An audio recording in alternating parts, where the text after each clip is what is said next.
ധൈര്യം, ഉത്സാഹശീലം, സാമർഥ്യമൊക്കെ നിറഞ്ഞു നിൽക്കുന്ന നാളുകാരാണ് അശ്വതി നക്ഷത്രക്കാർ. ആരെങ്കിലും ഒക്കെ അശ്വതി നക്ഷത്രത്തിൽപ്പെട്ടവർ ഈ വീഡിയോ കാണുന്നുണ്ടെങ്കിൽ തീർച്ചയായും നിങ്ങൾക്ക് ഉപകാരപ്രദമായിരിക്കും ഈ വീഡിയോ എന്നതിൽ യാതൊരു തർക്കവുമില്ല. പറഞ്ഞതുപോലെ തന്നെ വളരെയധികം ഉത്സാഹശീലം, പരിശ്രമ സ്വഭാവം, സാമർഥ്യം, ധൈര്യമൊക്കെ നിങ്ങൾക്ക് മുന്നിട്ട് നിൽക്കുന്നു. മാത്രമല്ല സാധാരണഗതിയിലുള്ള ജീവിതത്തിലെ ചെറിയ ചെറിയ നേട്ടങ്ങളിൽ ഒന്നും നിങ്ങൾ തൽപരരായിരിക്കുകയില്ല. വലിയ വലിയ നേട്ടങ്ങൾക്ക് വേണ്ടി യഥാസമയവും പരിശ്രമിക്കുന്നവരായിരിക്കും അശ്വതി നക്ഷത്രത്തിൽപ്പെട്ടവർ. തൻ്റെ ലക്ഷ്യം നേടുന്നതിന് വേണ്ടി വളരെയധികം കഷ്ടപ്പെടാൻ നിങ്ങൾ തയ്യാറായിട്ടുള്ളവരാണ്. വളരെയധികം നിശ്ചയദാർഢ്യത്തോടെ ജീവിതത്തിലെ ഏത് പ്രതിസന്ധിയിലും നിങ്ങൾ മുന്നോട്ട് പോകുന്നു. പക്ഷേ വളരെയധികം മുൻകോപം നിറഞ്ഞു നിൽക്കുന്ന നക്ഷത്രക്കാരാണ് നിങ്ങൾ. ഈ മുൻകോപം നിങ്ങൾ ബോധപൂർവം നിയന്ത്രിച്ചില്ല എന്നുണ്ടെങ്കിൽ നമ്മൾ എത്രയൊക്കെ കഷ്ടപ്പെട്ടാലും ചില സമയങ്ങളിൽ നമ്മളെ ഭാഗ്യം നമ്മളെ പിന്നോട്ട് വലിക്കും. ഒരിക്കലും അത് പാടില്ല. മുൻകോപം നിങ്ങൾ തീർച്ചയായും ബോധപൂർവം തന്നെ നിങ്ങൾ മാറ്റേണ്ടതാണ്. ഇനി അശ്വതി നക്ഷത്രത്തിൽ ജനിച്ച സ്ത്രീകളെ കുറിച്ച് പറയുകയാണെങ്കിൽ വളരെയധികം ഭാഗ്യവതികളാണ് നിങ്ങൾ. സൗഭാഗ്യം നിറഞ്ഞു നിൽക്കുന്ന സ്ത്രീകളായിരിക്കും. പക്ഷേ ഈ വീഡിയോ കേൾക്കുന്ന ഏതെങ്കിലുമൊക്കെ സ്ത്രീകൾ കരുതുന്നുണ്ടായിരിക്കും, എൻ്റെ ജീവിതത്തിൽ ഞാൻ ഇപ്പോൾ വളരെയധികം കഷ്ടപ്പാടിലാണല്ലോ, പിന്നെ എങ്ങനെയാണ് ഞാൻ സൗഭാഗ്യവതിയായി മാറുന്നത് എന്നുള്ളത്. ഒരു കാര്യം നമ്മൾ മനസ്സിലാക്കണം. ജനന സമയവും ഏത് നക്ഷത്രത്തിൽപ്പെട്ട ആൾക്കാരാണെങ്കിലും നമ്മളുടെ ജനന സമയം കൂടി നമ്മളുടെ ഭാഗ്യാനുഭവങ്ങൾ നമ്മൾക്ക് കൈവരുന്നതിന് വേണ്ടി ജനന സമയം കൂടി ബന്ധപ്പെട്ടിരിക്കുന്നു.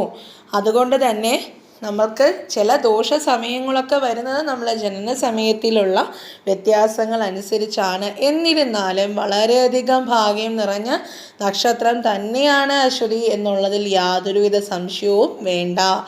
ഇനി നിങ്ങളൊരു ശുഭകാര്യത്തിന് ഇറങ്ങി പുറപ്പെടുന്നു. ഏതെങ്കിലും തരത്തിലുള്ള ബിസിനസ്, മംഗളകാര്യങ്ങൾ, കൊടുക്കൽ വാങ്ങലുകൾ, സാമ്പത്തിക ഇടപാടുകൾ തുടങ്ങിയവ നടത്താൻ പോകുന്നുണ്ടെങ്കിൽ നിങ്ങൾക്ക് അനുകൂലമായ നക്ഷത്രങ്ങൾ അശ്വതി, മകം, മൂലം ആണ്. ഇവരുമായിട്ടുള്ള ഏത് തരം ശുഭകരമായ ഇടപാടുകളും നിങ്ങൾക്ക് ഭാഗ്യം കൊണ്ടുവരും എന്നുള്ളത് തീർച്ചയാണ്.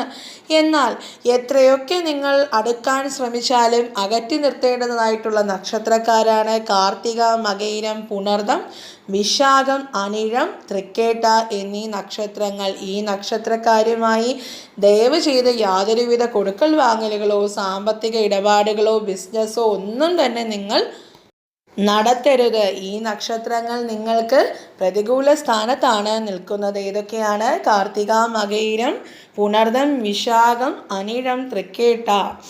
അതുപോലെ തന്നെ ഈ നക്ഷത്രക്കാർക്ക് അവരുടെ നക്ഷത്രത്തിൽ ചില ദോഷങ്ങൾ അല്ലെങ്കിൽ ദശാകാലങ്ങളും അപഹാരകാലങ്ങളും നിൽക്കുന്നതായി കാണാൻ സാധിക്കുന്നുണ്ട്. സൂര്യൻ്റെ അപഹാരവും ചൊവ്വയുടെ അപഹാരവും വ്യാഴത്തിൻ്റെ അപഹാരവും അശ്വതി നക്ഷത്രക്കാരിൽ ഉള്ളതാണ്. ഈ ഓരോ അപഹാര സമയത്തായിരിക്കാം ചിലപ്പോൾ നമ്മൾക്ക് ജീവിതത്തിലെ ചില ദുരിത അനുഭവങ്ങൾ അല്ലെങ്കിൽ ദുരിത സമയം എന്നൊക്കെ നമ്മൾ പറയുന്നത് ഉണ്ടാകുന്നത്. അതിന് തീർച്ചയായും പരിഹാരങ്ങളുണ്ട്. ഈ പരിഹാരങ്ങളൊക്കെ നിങ്ങൾ യഥാക്രമം ചെയ്യുകയാണെങ്കിൽ ഭാഗ്യം നിങ്ങളെ തേടിയെത്തുക തന്നെ ചെയ്യും. സൂര്യ അപഹാരകാലമാണ് നിങ്ങൾക്ക് എന്നുണ്ടെങ്കിൽ തൊട്ടടുത്തുള്ള ശിവക്ഷേത്രത്തിലേക്ക് പോയി അവിടെ ശിവഭഗവാന് ജലധാരയും കൂവളത്തിൻ മാലയും സമർപ്പിച്ച് ഭഗവാനെ മനസ്സുരുകി അങ്ങ് പ്രാർത്ഥിക്കുക. അറിയാമല്ലോ ഭഗവാൻ ആരാണ്? ക്ഷിപ്രപ്രസാദിയാണ്. സൂര്യ അപഹാരകാലത്തുള്ള എല്ലാതരം ദോഷങ്ങളും ഭഗവാൻ മാറ്റി തന്നുകൊള്ളും. അതുപോലെ തന്നെ നിങ്ങൾക്ക് ചൊവ്വയുടെ അപഹാരകാലമാണെങ്കിൽ അച്ഛനെ വിളിച്ച് മനസ്സുരുകി പ്രാർത്ഥിച്ചെങ്കിൽ പിന്നെ മകനെ തന്നെ മുറുകെ അങ്ങ് വിളിച്ചോളൂ. സാക്ഷാൽ പളനി ആണ്ടവൻ വേലായുധനായിട്ടുള്ള മുരുക ഭഗവാനെ മനസ്സുരുകി പ്രാർത്ഥിക്കുക. ചൊവ്വ ദിവസങ്ങളിൽ തൊട്ടടുത്തുള്ള മുരുക ക്ഷേത്രങ്ങളിൽ പോയി ഭഗവാനെ പ്രാർത്ഥിച്ച് ഒരു അർച്ചനയും ആ ക്ഷേത്രത്തിലെ പ്രധാന വഴിപാട് എന്താണോ പറ്റുമെങ്കിൽ അതും കൂടെ കഴിപ്പിച്ചു കൊള്ളുക. നിങ്ങളുടെ ചൊവ്വ അപഹാര ദോഷം അതോടുകൂടി മാറിക്കിട്ടിക്കൊള്ളും. ഇനി നിങ്ങൾക്ക് വ്യാഴത്തിൻ്റെ അപഹാരവും ഉണ്ടാകാനുള്ള സാധ്യതയുണ്ട്. വ്യാഴ അപഹാരമാണ് നിങ്ങളുടെ സമയത്തുള്ളത് എന്നുണ്ടെങ്കിൽ നിങ്ങൾ തൊട്ടടുത്തുള്ള മഹാവിഷ്ണു ക്ഷേത്രത്തിൽ, ഇനി എല്ലാ സ്ഥലത്തും മഹാവിഷ്ണു ക്ഷേത്രമില്ല, എൻ്റെ വീടിൻ്റെ അടുത്ത് വിഷ്ണു ക്ഷേത്രമില്ല എങ്കിൽ വിഷമിക്കേണ്ട. ഭഗവാന്റെ ദശാവതാരത്തിൽ പെടുന്ന ഏതെങ്കിലും ഒരു ക്ഷേത്രം, ശ്രീകൃഷ്ണ ഭഗവാന്റെയോ ശ്രീരാമ ഭഗവാന്റെയോ ക്ഷേത്രമായാലും മതി. ഭഗവാന്റെ ക്ഷേത്രത്തിൽ പോവുക. അതും വ്യാഴാഴ്ച ദിവസങ്ങളിൽ വേണം നിങ്ങൾ മഹാവിഷ്ണു ക്ഷേത്രത്തിൽ പോകേണ്ടത്. വ്യാഴാഴ്ച ദിവസം മഹാവിഷ്ണു ക്ഷേത്രത്തിൽ പോയി ഭഗവാനെ മനസ്സുരുകി കരഞ്ഞ് ഭഗവാന്റെ കാൽക്കൽ സാഷ്ടാംഗം നമിച്ചുകൊണ്ട് അങ്ങ് പ്രാർത്ഥിക്കുക. പറ്റുമെങ്കിൽ ഒരു പുഷ്പാർച്ചനയും കൂടെ കഴിപ്പിച്ചു കൊള്ളുക. ഭഗവാൻ നിങ്ങളുടെ കൂടെ തന്നെ ഉണ്ടാകും, നിങ്ങൾക്ക് തുണയായി. നിങ്ങളുടെ ദോഷങ്ങളൊക്കെ ഭഗവാൻ മാറ്റിത്തരും. സ്ഥിതികാരനാണല്ലോ, നമ്മളുടെ പ്രപഞ്ചത്തിനെ സ്ഥിതി ചെയ്ത് സംരക്ഷിക്കുന്ന ഭഗവാൻ നിങ്ങളെയും സംരക്ഷിക്കുമെന്നുള്ളത് തീർച്ചയാണ്. ഇനി നിങ്ങളുടെ ഗണം, നിങ്ങളുടെ സൗന്ദര്യവും സ്വഭാവവും ഒക്കെ അനുസരിച്ച് തന്നെ ദേവഗണമാണ് അശ്വതി നക്ഷത്രക്കാരുടെ ഗണമായി ഉട്ടുള്ളത്. അതുപോലെ തന്നെ നിങ്ങളുടെ നക്ഷത്രത്തിൻ്റെ മൃഗം ആരാണ്? കുതിരയാണ്. അതുപോലെ തന്നെ കാഞ്ഞിരമാണ് നിങ്ങളുടെ വൃക്ഷം. ഇനി നിങ്ങളുടെ പക്ഷി പുള്ളാണ്. അശ്വതി നക്ഷത്രക്കാർ ഒരു കാര്യം കൂടെ ശ്രദ്ധിക്കണം, നിങ്ങളുടെ ഭാഗ്യ നിറം ചുവപ്പാണ്. ജീവിതത്തിലെ വളരെ പ്രധാനപ്പെട്ട തീരുമാനങ്ങളോ മംഗളകാര്യങ്ങൾക്കൊക്കെ നിങ്ങൾ ഇറങ്ങി പുറപ്പെടുന്നുണ്ടെങ്കിൽ, അല്ലെങ്കിൽ ഇതുവരെയും തടസ്സപ്പെട്ട് കിടന്നിരുന്ന ഒരു കാര്യം നടത്താനായി ഇറങ്ങി പുറപ്പെടുമ്പോൾ ചുവന്ന വസ്ത്രം ധരിച്ചുകൊണ്ട് പോയി നോക്കൂ. പകുതിയിലേറെ അവിടെ തന്നെ വിജയം നിങ്ങൾക്ക് ഉറപ്പായി കഴിഞ്ഞിരിക്കുന്നു, തീർച്ച. ഇനി നിങ്ങളുടെ നക്ഷത്രത്തിൻ്റെ മൂലദേവൻ അല്ലെങ്കിൽ നക്ഷത്ര അധിപൻ അശ്വിനി കുമാരന്മാരാണ്. ആരാണ്? അശ്വിനി ദേവന്മാർ, അശ്വിനി കുമാരന്മാർ. അതുകൊണ്ട് തന്നെ ഈ അശ്വിനി കുമാരന്മാർ അശ്വതി നക്ഷത്രക്കാർക്ക് ചുറ്റും എപ്പോഴും ഒരു കവചമായിട്ടുണ്ട് എന്നുള്ള കാര്യം നിങ്ങൾ തീർച്ചയായും ഓർത്തുകൊള്ളുക. പൊതുവേ നമ്മൾ മനുഷ്യരാരും തന്നെ അശ്വിനി കുമാരന്മാരെ ഒന്നും വിളിച്ച് പ്രാർത്ഥിക്കുന്നത് ഒരു പതിവില്ല. പക്ഷേ അശ്വതി നക്ഷത്രത്തിൽ പറഞ്ഞ സ്ത്രീ ആയിക്കോട്ടെ പുരുഷനായിക്കോട്ടെ, ഇനി മുതൽ നിങ്ങൾ അശ്വിനി കുമാരന്മാരെ കൂടി പ്രാർത്ഥിക്കണം. ഒരു മന്ത്രം പറയാം, അത് എഴുതിയെടുത്തുകൊള്ളുക. നിങ്ങളുടെ നാളിൻ്റെ മൂലമന്ത്രമാണ് ഓം അശ്വിനി കുമാരാഭ്യാം നമഃ. എന്താണ്?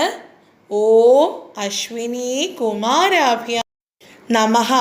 ജീവിതത്തിലെ ഏത് പ്രതിസന്ധി ഘട്ടത്തിലോ അല്ലെങ്കിൽ ദൈനംദിനമായിട്ടുള്ള ഏത് സമയങ്ങളിലോ രാവിലെ ഉറക്കമെണീറ്റ ശേഷം മുഖം കഴുകി കൈകാലുകൾ കഴുകി ശുദ്ധമായി വന്നിരുന്ന് നിങ്ങൾ ഈ മന്ത്രം ഒന്ന് ജപിക്കുക. പിന്നീട് അങ്ങോട്ട് നിങ്ങളെ ശ്വാസോച്ഛ്വാസം എങ്ങനെയാണോ അതുപോലെ തന്നെ ഓം അശ്വിനി കുമാരാഭ്യാം നമഃ എന്നുള്ള മന്ത്രം ജപിക്കുക. ഇത് നിങ്ങളെ ജീവിതത്തിലെ ഏത് നടുക്കടലിൽ കിടക്കുന്ന നിന്നും നിങ്ങളെ കൈപിടിച്ച് നിങ്ങളെ നല്ല ജീവിതത്തിലേക്ക്, ഐശ്വര്യപൂർണമായ ഒരു ജീവിതത്തിലേക്ക് എത്തിക്കുമെന്നുള്ളത് തീർച്ചയാണ്.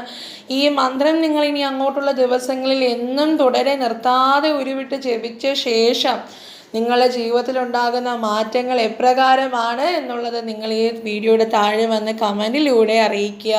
അത് മറ്റ് അശ്വതി നക്ഷത്രത്തിലുള്ള ആൾക്കാർക്കും കൂടെ വളരെയധികം ഉപകാരപ്രദമായിരിക്കും അല്ലേ. നമ്മൾ ജീവിതത്തിൽ ഒരു കഷ്ടപ്പാടിലൊക്കെ ആണെങ്കിൽ, എത്രയൊക്കെ പ്രാർത്ഥിച്ചിട്ടും അതൊന്നും നടക്കുന്നില്ല എങ്കിൽ എന്താണ്, നമ്മുടെ മൂലദേവന്മാരെ, നമ്മളെ അധിപന്മാരെ നമ്മൾ പ്രാർത്ഥിച്ച് പ്രീതിപ്പെടുത്തണം. അതുപോലെ തന്നെ നേരത്തെ പറഞ്ഞ പോലെ ദോഷ സമയം ഏതാണെന്ന് മനസ്സിലാക്കി അതനുസരിച്ചുള്ള ഭഗവാന്മാർക്ക് വഴിപാടുകളും പ്രാർത്ഥനകളും കൂടി നടത്തണം.